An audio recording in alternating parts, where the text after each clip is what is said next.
In January 2015, after 2 gunmen had forced their way into the Charlie Hebdo offices and shot dead 12 of the staff, Muslim sensitivities were repeatedly weighed in the balance by a bewildered and frightened public and found wanting.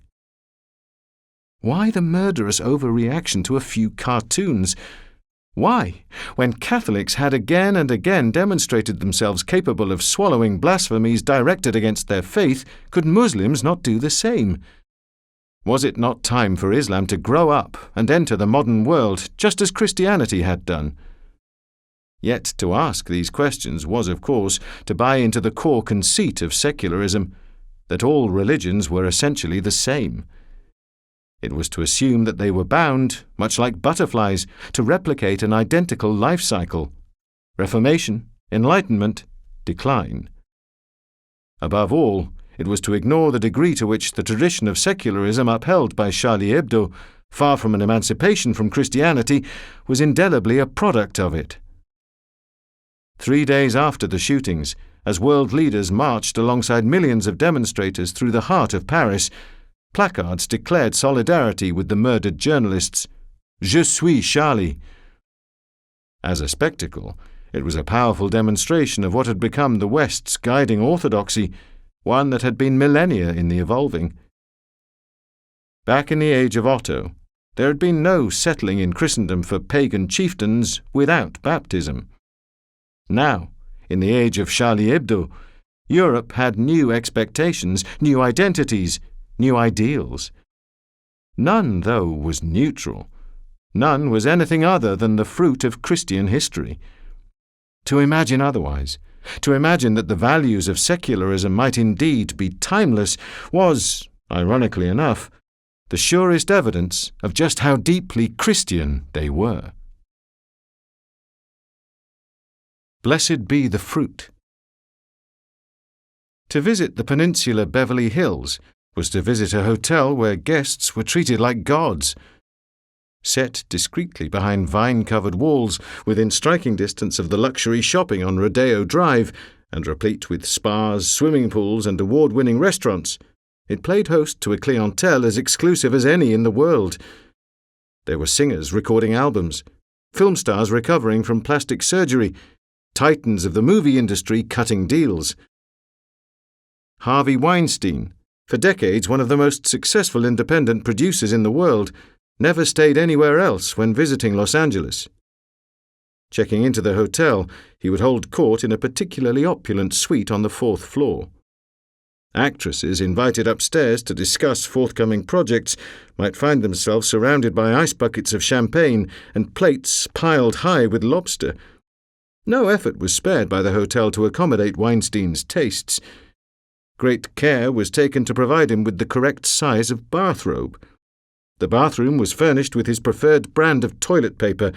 His assistants were given personalized stationery. Nothing was too much trouble for a man of Harvey Weinstein's importance. Everything at the Peninsula had to be perfect. Naturally, this required an army of staff: receptionists, pedicurists, waiters. Early every morning, changing into their uniforms, packing their cleaning carts, housekeepers would ready themselves for a long day of making beds and scrubbing toilets. The average hourly wage paid a chambermaid in the United States was $9.51. A suite in the Peninsula might easily cost over $2,000 a night. Between a movie tycoon in his personalized bathrobe and the woman tidying up his wet towels, there was an almost vertiginous imbalance of power. Perhaps it was only to be expected, then, that the occasional guest, accustomed to having his every whim catered to, should have been tempted to view the staff themselves as commodities. "They treat workers like their property," complained one housekeeper in 2016, after she had twice been offered money in exchange for a massage. Another that same year was cornered by a guest and violently molested. Another was assaulted by a fellow worker. Even incidents such as these, the ones that were reported, were only the tip of the iceberg. Across the country, so a 2016 survey reported, 1 in 4 women was liable to experience sexual harassment in her workplace. In hotels, the figures were considerably higher. For any woman, but especially for a woman in a precarious, low-wage job, often not speaking English, and perhaps without the proper papers, there was risk in jobs that might require her to be alone with an unknown man. To work as a housekeeper, a government commission concluded, was to be particularly vulnerable to sexual harassment and assault. So it had always been. Back in the Middle Ages, Bernard of Clairvaux, a contemporary of Abelard's and an abbot of such formidable sanctity that he had ended up both a saint and a doctor of the Church, had lamented the sheer tempestuousness of male sexual need. To be always with a woman and not to have sexual relations with her is more difficult than to raise the dead.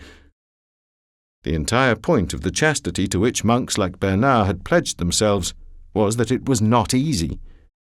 It obliged them to fit their desires with bit and rein and serve as models of self-control. Not every man, of course, had the fortitude to live as a monk, but even those who could not live without sex had been expected to marry and commit themselves to a lifelong fidelity. The Reformation, for all the scorn with which its partisans had dismissed the ideal of chastity as monkish superstition, had served, if anything, to place an even greater premium on the sacral quality of marriage. As the Church was to Christ, so a woman was to her husband. The man who treated his wife brutally, forcing himself on her, paying no attention to her pleasure, treating her as he might a prostitute, dishonoured God. Mutual respect was all. Sex between a married couple should be an holy kind of rejoicing and solacing themselves. Beverly Hills, though, rarely played host to Puritans. Hollywood was Babylon. It did not make its money by selling prudery, it made it by selling cool. Back in 1994, Weinstein had enjoyed his breakout hit as a producer with Pulp Fiction, a movie set in the criminal underworld of Los Angeles. Electrifyingly amoral, it had alchemized sex and violence into box office millions. Such echoes as there were in its script of the values upheld by Saint Bernard or the Pilgrim Fathers existed, like the cocaine periodically snorted in the film by Mia Wallace, wife of a local crime boss, to liven things up. Getting medieval in Pulp Fiction was something that gangsters did on people's asses. The Old Testament was there to be misquoted as heavies filled their victims full of lead. Even when one hitman, convinced that God has personally intervened to spare him death, has a spiritual awakening, everyone else in the movie regards him with blank incomprehension. "You read the Bible, Ringo?" the hitman asks an English robber, his gun pointed at his head.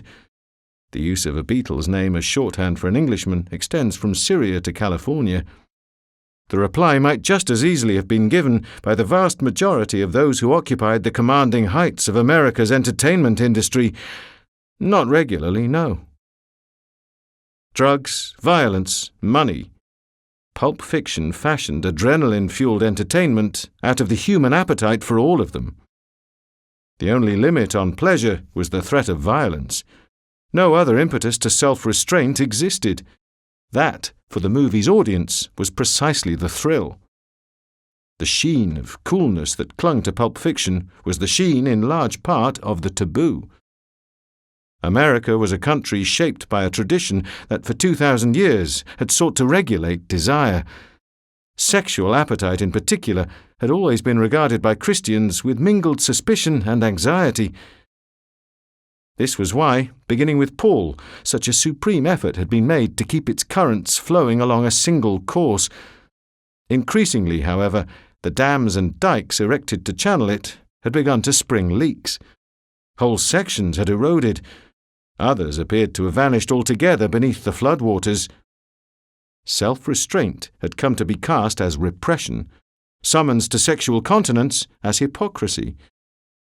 It did not help that church leaders themselves, brought under the spotlight of an ever less deferential media, had repeatedly been exposed as committing the very sins that they warned their flocks against.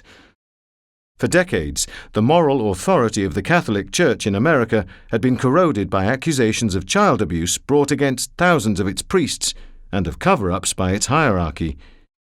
Meanwhile, Among Protestants, it seemed that a televangelist had only to fulminate against sexual impropriety to be caught having an affair or arrested in a public convenience. Yet there was, of course, in the failure of priests and pastors to live up to their own teaching, nothing new. We are all naturally prone to hypocrisy, so Calvin had acknowledged. The flesh was weak. The change, and it was one that had occurred with a startling rapidity, was the readiness of people to accept that the exacting ideals of Christian sexual morality might not be ideals at all. That erotic desires were natural and therefore good, and that the coming of Christianity had been like a blast of grey breath on the world, had long been a conviction popular with the more aristocratic class of free-thinker. Our religions, our manners and customs may easily and indeed must perforce deceive us, as the Marquis de Sade had put it, whilst we shall certainly never be misled by the voice of nature. This, over the course of the 1960s, had become a manifesto shared by millions. The Summer of Love had been a celebration of body as well as of spirit. Make love, not war, the hippies urged. To many, it had seemed that 2,000 years of neurosis and self-hatred were being banished upon the weaving of flowers in the hair. Desires natural to men and women, long kept in check, had at last been restored to freedom. Once again, the moving of the phallus in the bright womb of the world was praised as something precious, as the victory of yes and love. One music journalist, writing in San Francisco as 1967 turned to fall, had cast America as a stagnant swamp suddenly brought to life by the shimmering through its waters of a god. Ralph Gleason, the founder of Rolling Stone, most successful of all the many magazines inspired by the counterculture of the 1960s, had identified its spirit of sexual freedom with that of classical Greece. Society, he had declared, was being deeply stirred by Dionysiac currents. The ancient gods were back. Except that the freedom to fuck when and as one liked had tended to be, in antiquity, the perk of a very exclusive subsection of society, powerful men. Zeus, Apollo, Dionysus, all had been habitual rapists. So, too, in the Rome to which Paul had travelled with his unsettling message of sexual continence, had been many a head of household. Only the titanic efforts of Christian moralists, the labour of a millennium and more, had managed to recalibrate this. Their insistence on marriage as the only legitimate way to obtain erotic fulfilment had prevailed. "Do you not know," Paul had demanded of the Corinthians, "that your body is a temple of the Holy Spirit who is in you, whom you have received from God?" This was the message 2,000 years later that continued to be thundered forth from pulpits across America. The warning that sexual desire, implicated as it was in the cosmic battle between good and evil, was far too predatory, far too rapacious, ever to be left to its own devices. But it was also a message that in the offices of men who had their fingers on the pulse of popular entertainment, who knew what sold a movie, tended to be regarded with, if not contempt, then incomprehension. Sexual repression was boring, and to be boring was box office death. How much leeway did this give a movie mogul to behave like an Olympian god? On the 5th of October 2017, allegations about what Harvey Weinstein had been getting up to in his fourth-floor suite at the Peninsula broke in the New York Times. An actress meeting him there for what she had thought was a business breakfast had found the producer wearing nothing but his bespoke bathrobe. Perhaps, he had suggested, she could give him a massage. Or how about watching him shower? Two assistants who had met with Weinstein in his suite reported similar encounters. Over the weeks and months that followed, further allegations were levelled against him: harassment, assault, rape. Among the more than 80 women going public with accusations was Uma Thurman, the actor who had played Mia Wallace in Pulp Fiction and become the movie's pin-up. Meanwhile, where celebrity forged a path, many other women followed. a campaign that urged women to report incidents of harassment or assault under the hashtag #MeToo, actively sought to give a voice to the most marginalised and vulnerable of all: janitors, fruit pickers, hotel housekeepers. Already that year, the summons to a great moral awakening, a call for men everywhere to reflect on their sins and repent them, had been much in the air. On the 21st of January, 1 million women had marched through Washington, D.C. Other similar demonstrations had been held around the world. The previous day, a new president, Donald J. Trump, had been inaugurated in the American capital. He was, to the organisers of the women's marches, the very embodiment of toxic masculinity, a swaggering tycoon who had repeatedly been accused of sexual assault, who had bragged of grabbing pussy, and who, during the recently concluded presidential campaign, had paid hush money to a porn star. Rather than make the marches about Trump, however, the organisers had sought a loftier message: to sound a clarion call against injustice and discrimination and oppression wherever it might be found. Yes, it's about feminism, but it's about more than that. It's about basic equality for all people. The echo, of course, was of Martin Luther King. Repeatedly, in the protests against misogyny that swept America during the first year of Trump's presidency, the name and example of the great Baptist preacher were invoked. Yet Christianity, which for King had been the fount of everything he ever campaigned for, appeared to many who marched in 2017 part of the problem.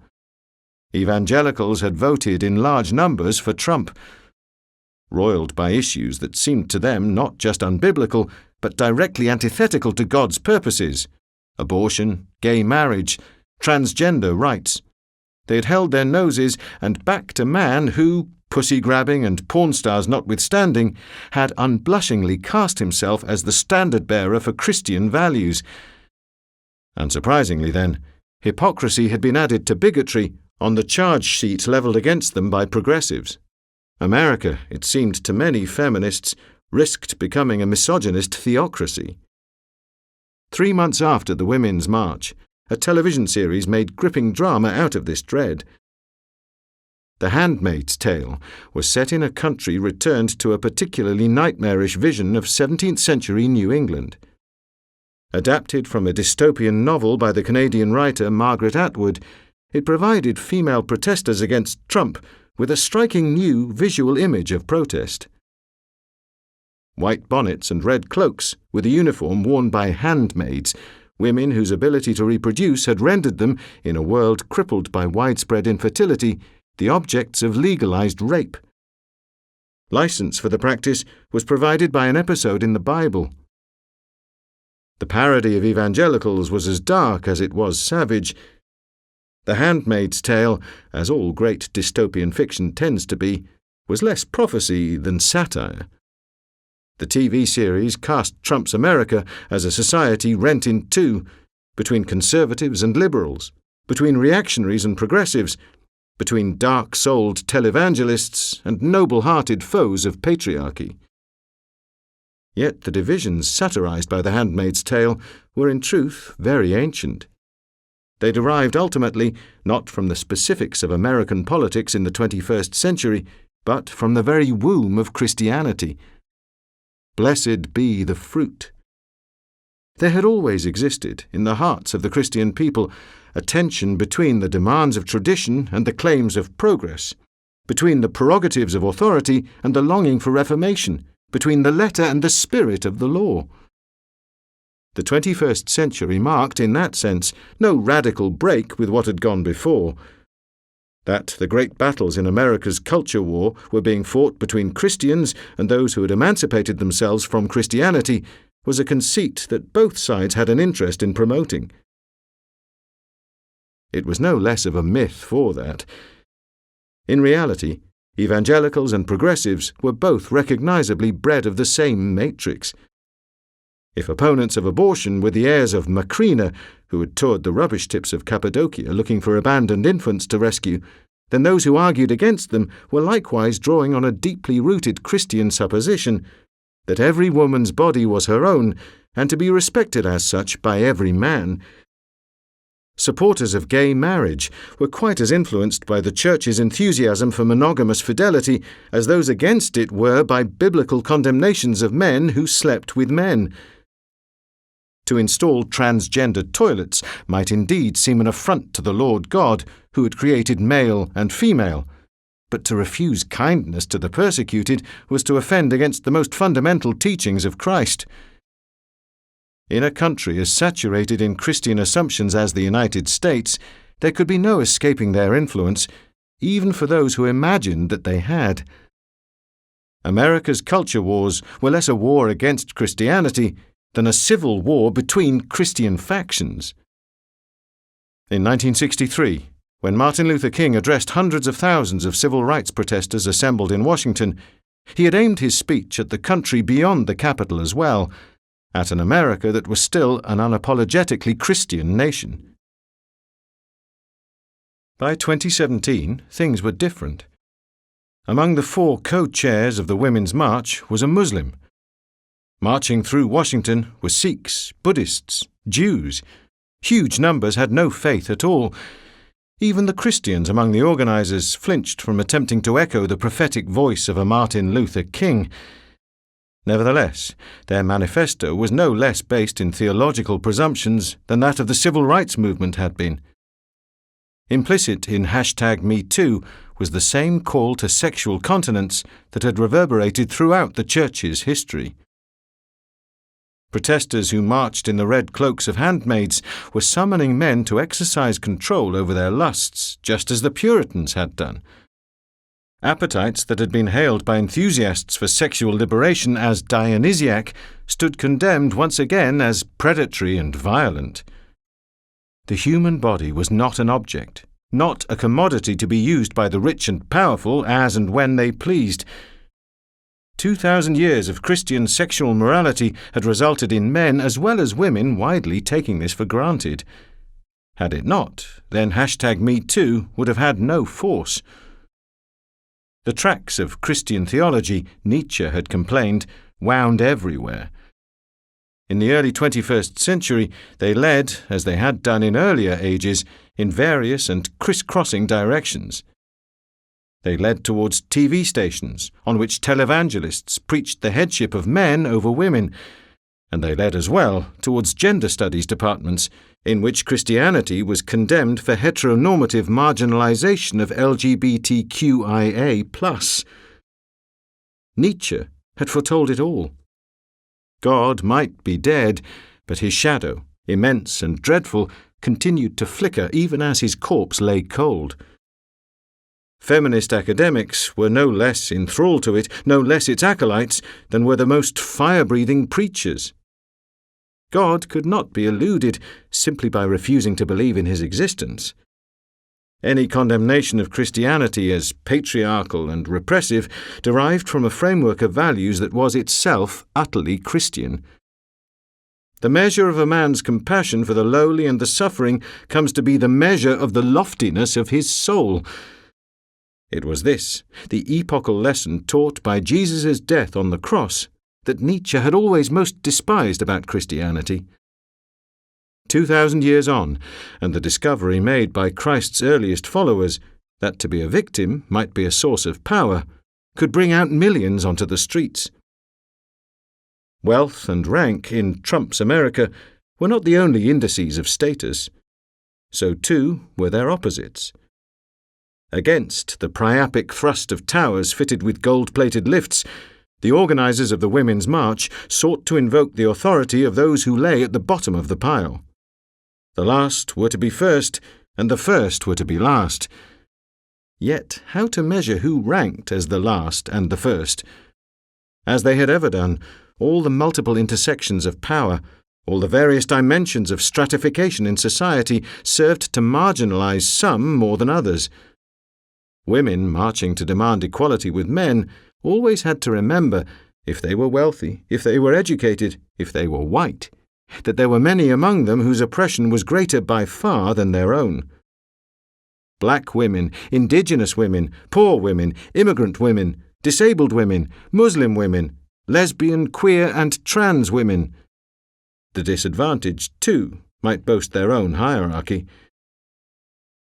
That it was the fate of rulers to be brought down from their thrones and the humble to be lifted up was a reflection that had always prompted anxious Christians to check their privilege. It had inspired Paulinus to give away his wealth, and Francis to strip himself naked before the Bishop of Assisi, and Elizabeth of Hungary to toil in a hospital as a scullery maid. Similarly, a dread of damnation, a yearning to be gathered into the ranks of the elect, a desperation to be cleansed of original sin, had provided, from the very moment the Pilgrim Fathers set sail, the surest and most fertile seedbed for the ideals of the American people. Repeatedly, over the course of their history, preachers had sought to awaken them to a sense of their guilt and to offer them salvation. Now, in the 21st century, there were summons to a similar awakening. When, in October 2017, the leaders of the Women's March organized a convention in Detroit, one panel in particular found itself having to turn away delegates. Confronting white womanhood offered white feminists the chance to acknowledge their own entitlement, to confess their sins, and to be granted absolution. The opportunity was for the rich and the educated to have their eyes opened, to stare the reality of injustice in the face, truly to be awakened. Only through repentance was salvation to be obtained. The conveners, though, were not merely addressing the delegates in the conference hall. Their gaze, as the gaze of preachers in America had always been, was fixed on the world beyond. Their summons was to sinners everywhere. Their ambition was to serve as a city on a hill. Christianity, it seemed, had no need of actual Christians for its assumptions still to flourish. Whether this was an illusion, or whether the power held by victims over their victimizers would survive the myth that had given it birth, only time would tell. As it was, the retreat of Christian belief did not seem to imply any necessary retreat of Christian values. Quite the contrary. Even in Europe, a continent with churches far emptier than those in the United States, the trace elements of Christianity continued to infuse people's morals and presumptions so utterly that many failed even to detect their presence. Like dust particles, so fine as to be invisible to the naked eye, they were breathed in equally by everyone, believers, atheists, and those who never paused so much as to think about religion. Had it been otherwise, then no one would ever have got woke. The weak things of the world. And so, at the end of the book, I return to speaking with my own voice. Writing it, I've often found myself thinking about my godmother. Deborah Gillingham died in 2009. But because I loved her very much, and because she was a constant presence during my childhood, my memories of her have never faded. This may seem, in a book that has spanned millennia, a self-indulgent note on which to end. But the story it tells, the story of how Christianity transformed the world, would never have happened without people like my Auntie Deb. A committed and faithful member of the Church of England, she took her duties as my godmother with the utmost seriousness. Having vowed at my baptism to see that I was brought up in the Christian faith and life, she did her best to keep her word. She never allowed me to forget that Easter was about much more than the chocolate eggs that she annually lavished on me. She bought me my first children's Bible, lovingly selected because it featured vibrant illustrations of pharaohs and centurions, and she knew me well enough to understand that this was the best way to ensure that I would read it. Above all, through her unfailing kindness, she provided me with a model of what, to a committed Christian, the daily practice of her faith could actually mean. At the time, of course, I did not think of her in these terms. She was just Auntie Deb. But over the years, as I read more and more about the great sweep of Christian history, about crusades and inquisitions and religious wars, about popes with fat jewelled fingers and Puritans with stern beetling frowns, and about all the great shocks and convulsions that Christianity had brought to the world, I found myself thinking of her more and more as a part of this same story, which in turn means that I am a part of it as well. I have sought, in writing this book, to be as objective as possible. Yet this, when dealing with a theme such as Christianity, is not to be neutral. To claim, as I most certainly do, that I have sought to evaluate fairly both the achievements and the crimes of Christian civilization is not to stand outside its moral frameworks, but rather, as Nietzsche would have been quick to point out, to stand within them. The people who, in his famous fable, continue to venerate the shadow of God are not just churchgoers. All those enthralled to Christian morality, even those who may be proud to array themselves among God's murderers, are included among their number. Inevitably, to attempt the tracing of Christianity's impact on the world is to cover the rise and fall of empires, the actions of bishops and kings, the arguments of theologians, the course of revolutions, the planting of crosses around the world. It is in particular to focus on the doings of men. Yet that hardly tells the whole story. I've written much in this book about churches and monasteries and universities. But these were never where the mass of the Christian people were most influentially shaped. It was always in the home that children were likeliest to absorb the revolutionary teachings that, over the course of 2,000 years, have come to be so taken for granted as almost to seem human nature. The Christian Revolution was wrought above all at the knees of women. The success, then, of the most influential framework for making sense of human existence that has ever existed always depended on people like my godmother. People who saw in the succession of one generation by another something more than merely the way of all the earth. Although she had no children of her own, she was a teacher, the headmistress of a much garlanded school, and publicly honoured for it. The conviction that she had a duty to those who would outlive her provided her entire career with its cornerstone. As a Christian, though, she also believed something much more. A saeculum to the Romans had been the limit of living recollection, a brief, fleeting span of time. A baby, perhaps, can be dandled by its great-grandparent, but ashes must ultimately return to ashes, and dust to dust. Without a dimension of the celestial, all things are transitory. So my godmother knew. But she did not believe that all things are transitory. She had the hope of eternal life. It was a faith that she had received from her mother, who had received it in turn from her parents, who had received it in turn from their parents. Down the generations, down the centuries, down the millennia, it had been passed. Only Jews could lay claim to anything comparable. A living tradition that could be traced back along an unbroken line to the long-vanished civilization of the Roman Empire. And this was the tradition that my godmother passed to me. But that was not all she passed to me. As a young child, I only had one true obsession, and it was not Bible stories. My godmother, because she was a kind and loving woman with a teacher's long experience of small boys and their obsessions, was not remotely disappointed that all I really cared about was prehistoric animals. Her house, on the outskirts of a small town in southern England, was conveniently located for exploring the cliffs where, in 1811, the first complete skull of an ichthyosaur had been found. Sitting in the back of the car as my mother drove me there, I would gaze out at the countryside and dream of the Mesozoic. I was not the first to do so.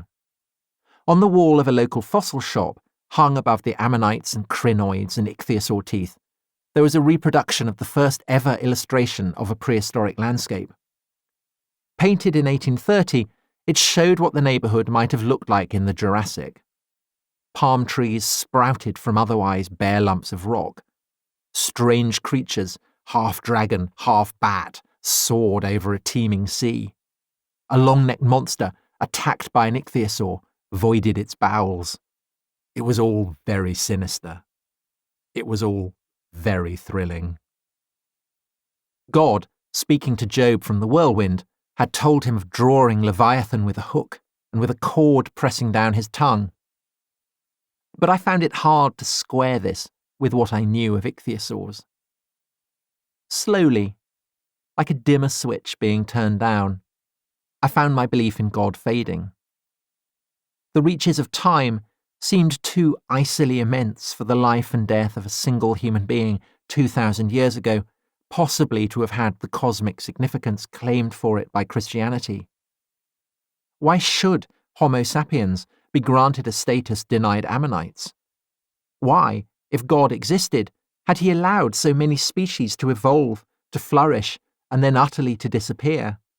Why, if he were merciful and good, had he permitted an asteroid to smash into the side of the planet, making the flesh on the bones of dinosaurs burst into flame, the Mesozoic seas to boil, and darkness to cover the face of the earth?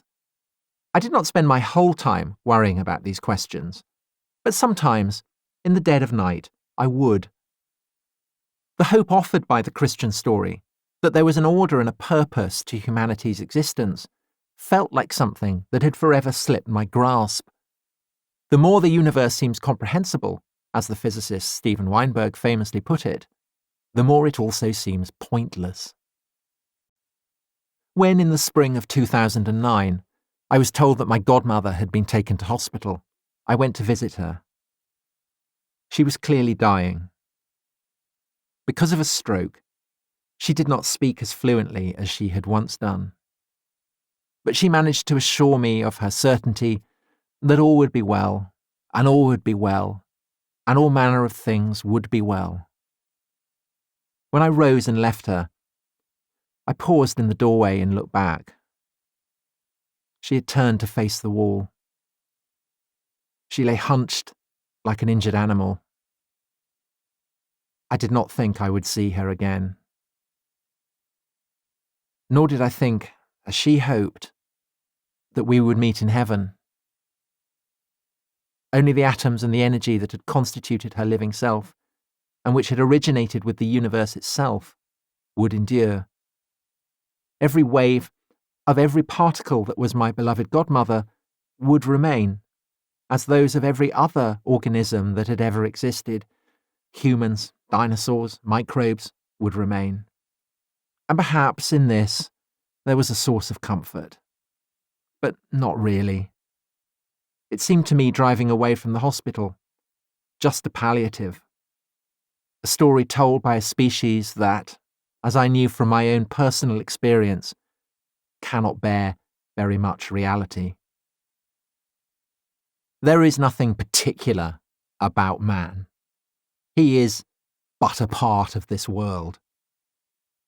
Today, in the West, there are many who would agree with Himmler that for humanity to claim a special status for itself, to imagine itself as somehow superior to the rest of creation, is an unwarrantable conceit.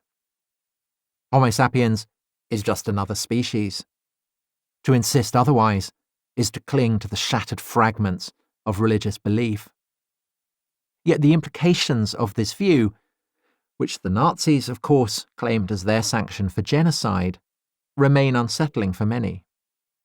Just as Nietzsche had foretold, freethinkers who mock the very idea of a god as a dead thing, a sky fairy, an imaginary friend, still piously hold to taboos and morals that derive from Christianity.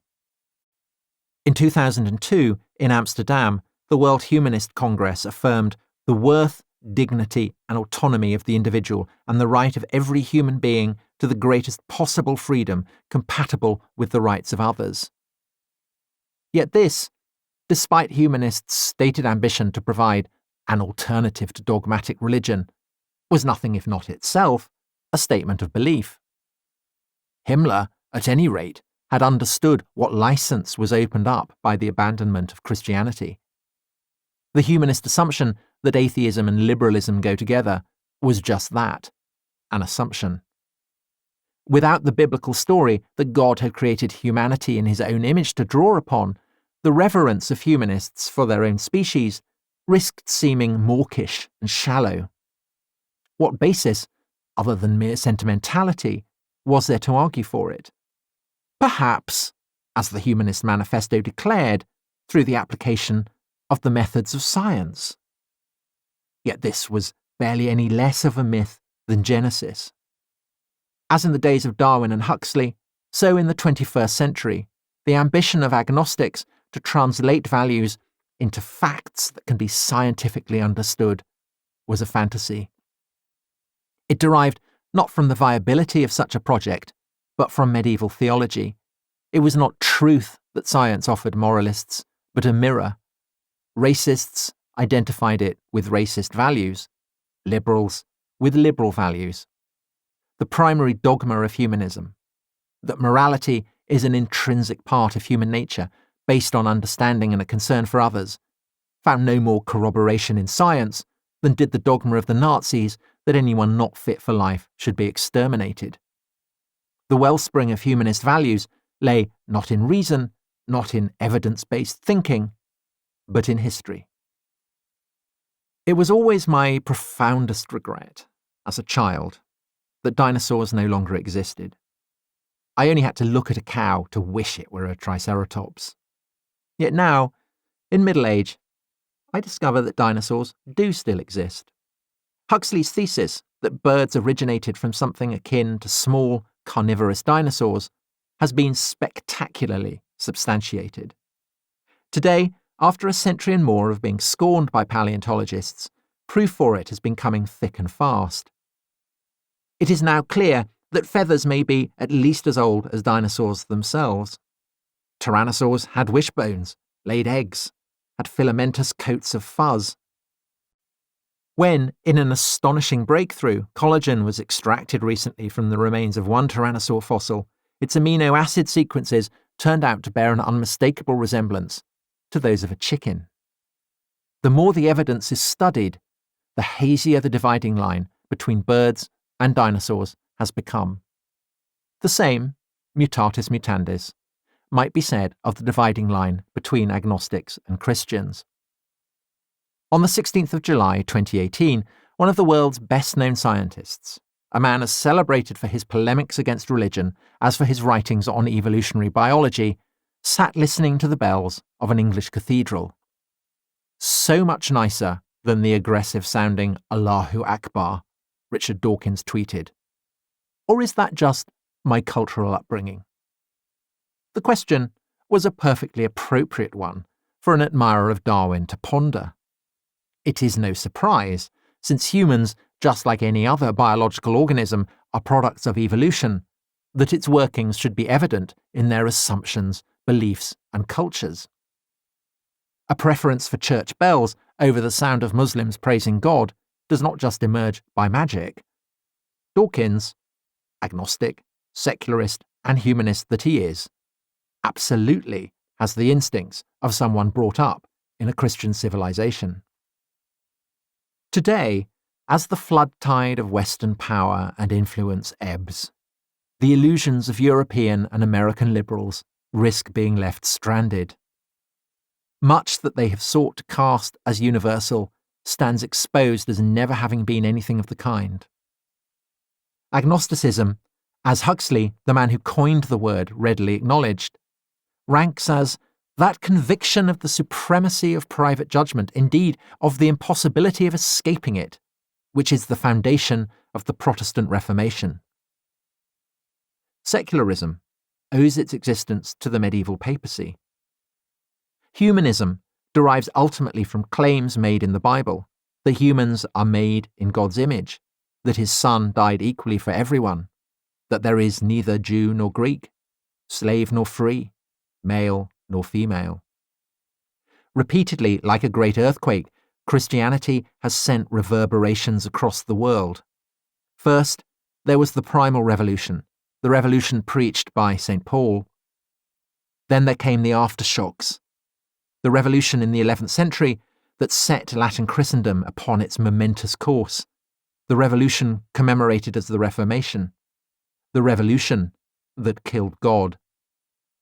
All bore an identical stamp, the aspiration to enfold within their embrace every other possible way of seeing the world, the claim to a universalism that was culturally highly specific, that human beings have rights, that they are born equal, that they are owed sustenance and shelter and refuge from persecution.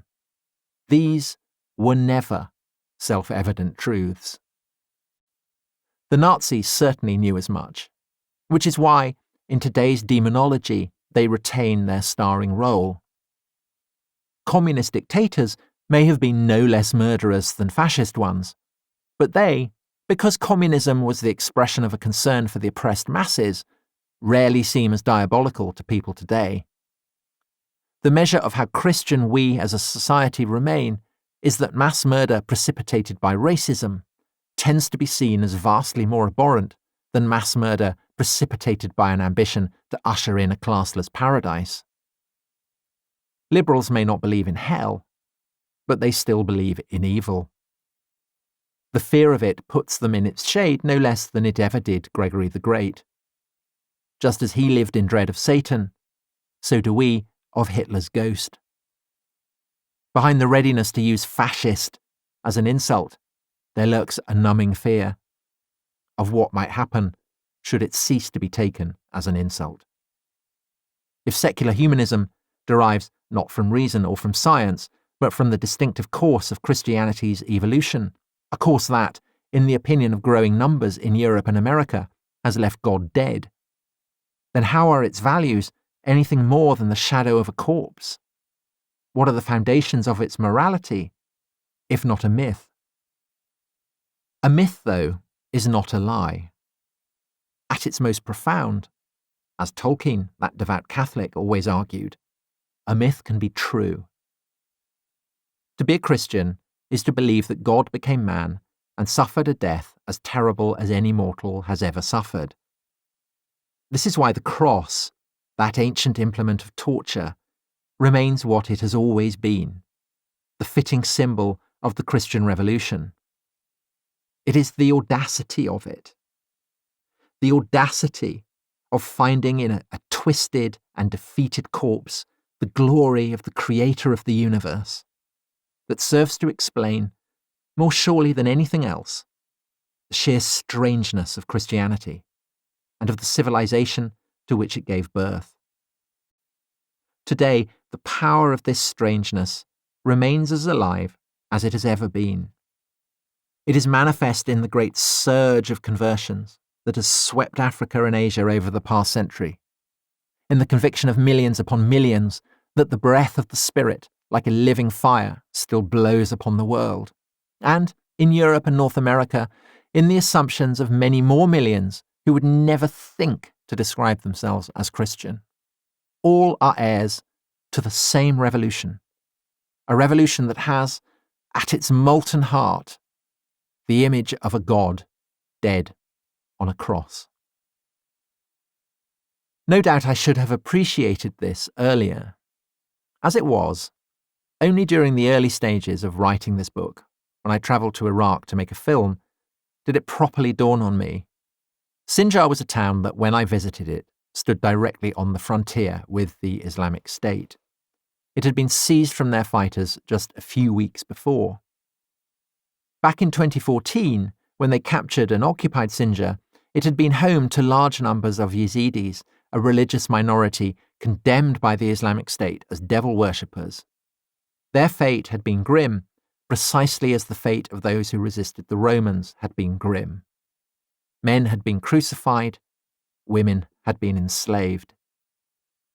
To stand amid the ruins of Sinjar, knowing that 2 miles away, across flat and open ground, were ranged the very people who had committed such atrocities, was to appreciate how, in antiquity, the stench of heat and corpses would have served a conqueror as the marker of his possession.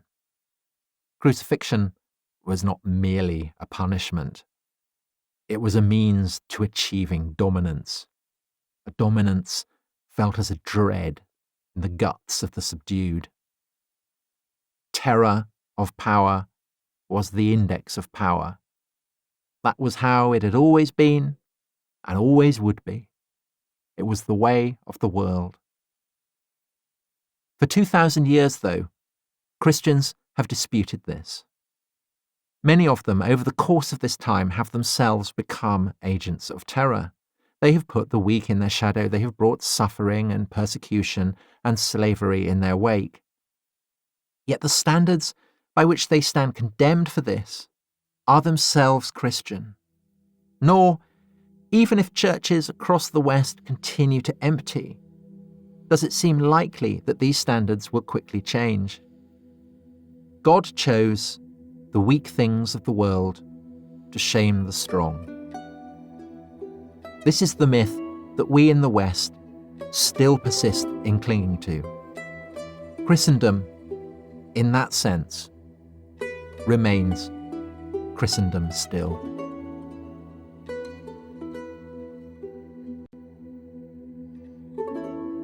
This has been a Hachette audio production of Dominion, How the Christian Revolution Remade the World. Written by Tom Holland. Read by Mark Meadows. Dominion is also available in print and digital formats from Basic Books, a division of Hachette Book Group. For more Hachette audio productions, visit us at hachetteaudio.com. Thank you for listening. Text copyright 2019 by Tom Holland. Audio production copyright 2019 by Hachette Audio. All rights reserved. Hachette Book Group supports the right to free expression and the value of copyright. The purpose of copyright is to encourage writers and artists to produce the creative works that enrich our culture. The duplicating, uploading, and distribution of this audiobook without permission is a theft of the author's intellectual property. If you would like permission to use material from the audiobook, other than for review purposes, please contact permissions@hbgusa.com. Thank you for your support of the author's rights.